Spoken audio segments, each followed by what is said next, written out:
Здравствуйте! Добро пожаловать на канал Тортомания. Этот выпуск у нас будет немного особенный. Сегодня будем делать замечательный топпер для новогоднего торта. Вкратце покажу, как можно сделать оригинальное покрытие для зимнего торта, ну и само оформление.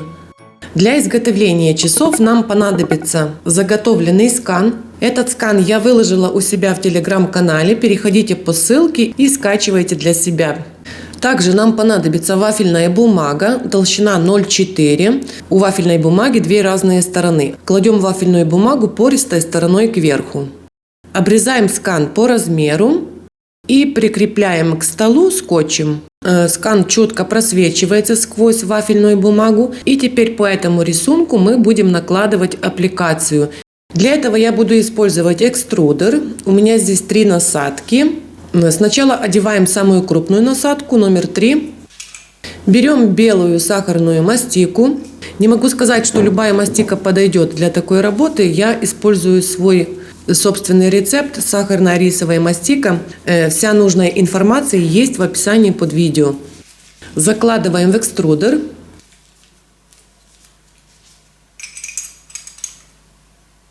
И выжимаем жгутик. Это будет у нас окантовка для часов.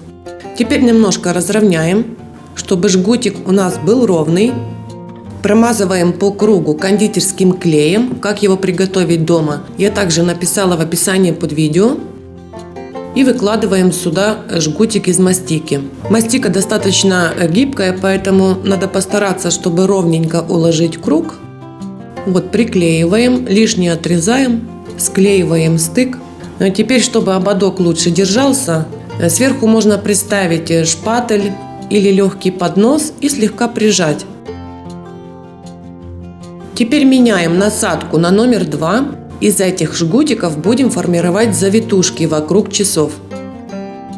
Смазываем намеченное место кондитерским клеем и приклеиваем жгутик. Вот формируем такую красивенькую завитушку.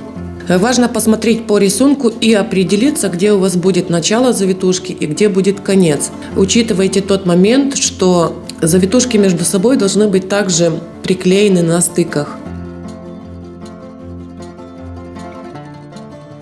То же самое делаем с другой стороны, только уже в зеркальном отображении. Надо постараться, чтобы завитушки были более-менее одинаковыми. Вот и также приклеиваем с другой стороны.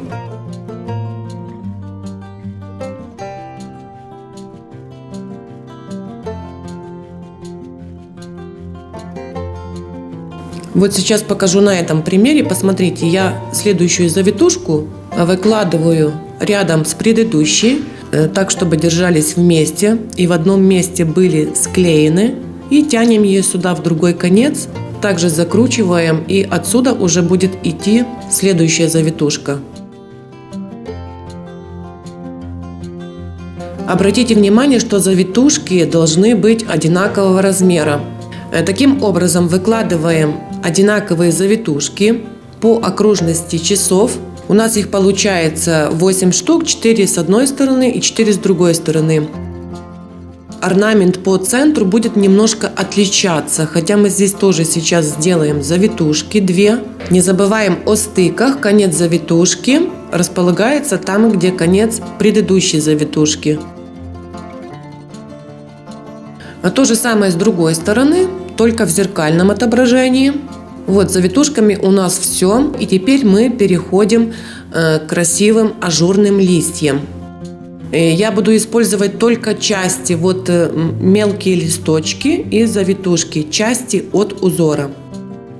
Закладываем мастику в молд, только на ту часть, которая нам нужна. Закладываем мастику, хорошенько прижимаем инструментом, чтобы был четкий отпечаток. И делаем это с двух сторон, левый и правый лист. Аккуратненько вытаскиваем и теперь еще подкорректируем. Уменьшим немного, нам такой большой не нужен. Все лишнее уберу, подкорректируем. И приклеиваем. Сначала клею большой листок, а сбоку приклеиваем поменьше листок.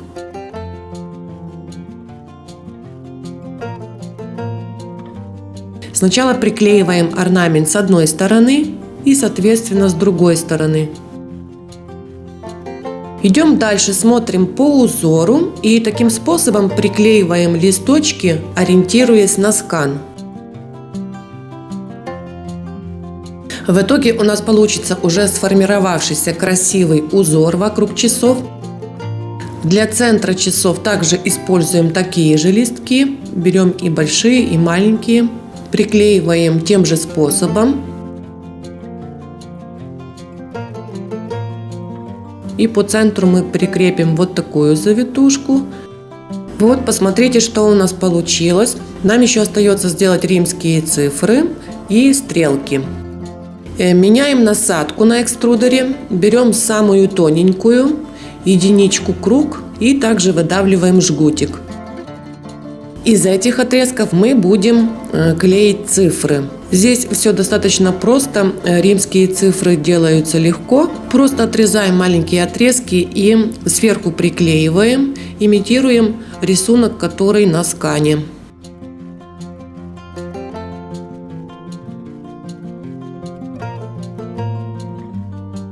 У нас почти все готово. На данном этапе нужно оставить, приложить вот, к примеру, таким подносом кондитерским, чтобы, во-первых, узор из мастики зафиксировался, чтобы мастика подсохла, а с другой стороны, когда вафельная бумага будет лежать под подносом, она не будет деформироваться. Оставляем до полного высыхания и затвердения мастики.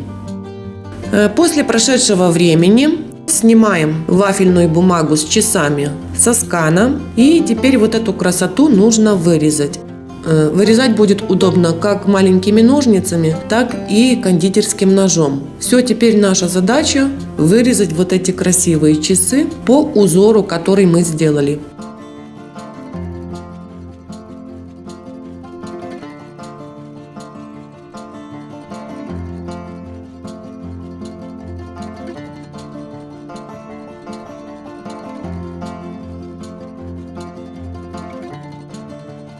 После того, как мы вырезали часы, теперь переходим к тонированию.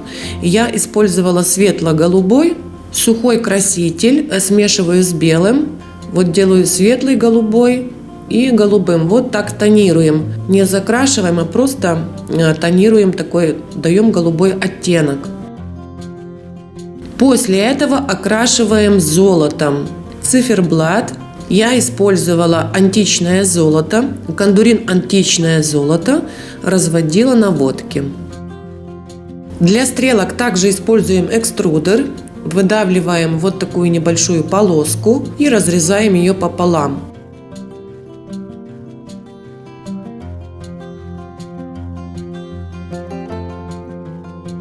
Для наконечников стрелки используем вот такие маленькие сердечки.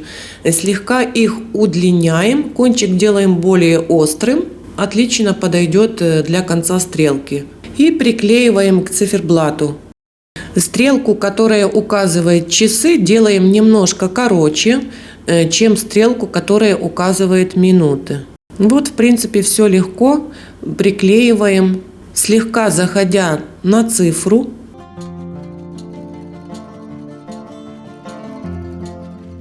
В центре приклеиваем маленький шарик, слегка приплющиваем. Это будет как бы колечко, на котором держатся стрелки. И также окрашиваем золотым кондурином. Все, часики наши готовы. Можем украшать тортик. Под дизайн этих часов я решила делать торт на боку. Выравниваем торт небрежным способом. Нам нужны и трещины, и вот такие мазки незаконченные. Можно даже где-то специально сделать трещинки, бугорки.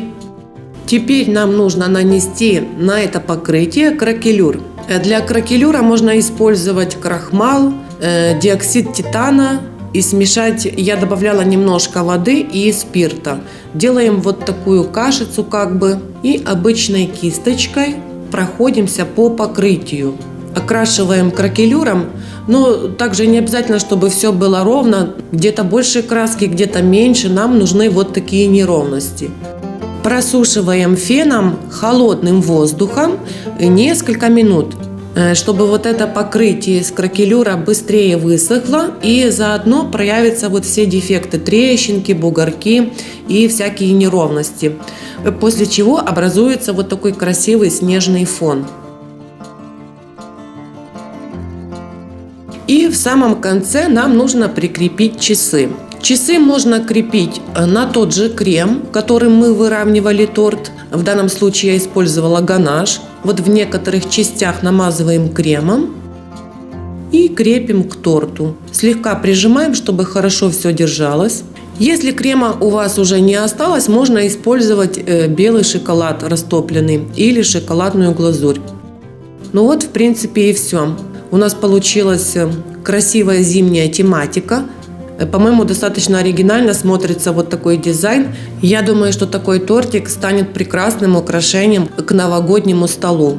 Ну что ж, на этом наш выпуск подходит к концу. Я напоминаю, что вся нужная информация есть также в описании под видео. Не забывайте подписаться на канал Тортомания и не пропускайте новых выпусков. Желаю вам всего хорошего. До встречи в следующем выпуске.